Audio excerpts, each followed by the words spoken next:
Hi friends, and welcome to Book a Day for Little Learners.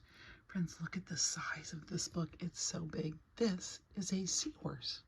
Remember we read Eric Carle's Mr. Seahorse? You can go back and reread that again or listen to it again if you'd like. Look at the seahorses. They're so pretty.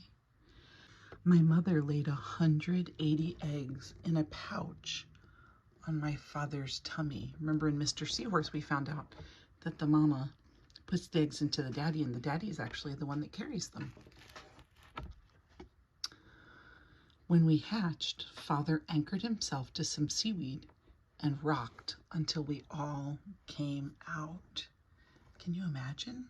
About 180 seahorses came out. That's amazing. Do you see them all?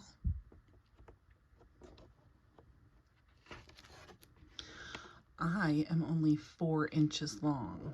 So this is much longer than 4 inches. 4 inches is about that long, about a little bit bigger than my finger. My eyes can look in 2 directions at once. Can yours? No. Friends, our eyes look the same way, but see his eye, one is going that way and one is going that way. I suck in food. Oh, look at that, friends. Huh. He sucks in his food. We can change color. Oh, look at that. Look, so now it's like purple, like what's behind him, and he's green like the plant. There's a green, a purple, and a yellow, and kind of one that's a pinkish orange. Look at the one down here.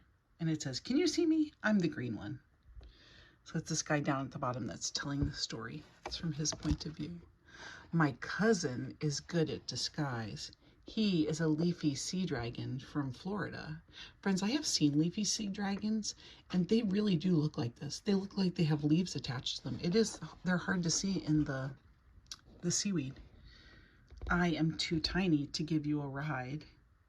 Will you give me one? Would you give a seahorse a ride? I think seahorses are so neat because they have just these tiny little fins and they kind of just flutter back and forth. So I think they're a really neat animal. Friends, this book doesn't actually, anytime, any place, I will be your pal. Oh, it is called Seahorse. Great Pals Seahorse. Friends, I think this is such a neat book because it's so big and it's the shape of a seahorse. And I think they're so neat to look at. That's his, I don't know what you call it on the seahorse, his nose. I don't know if it's his nose, his mouth. And then here's his eye. We talked about this was his fin, and you can see his tail. Friends, I hope you enjoyed this story. I have another one to read to you that's about a dolphin. So come back tomorrow and check that one out.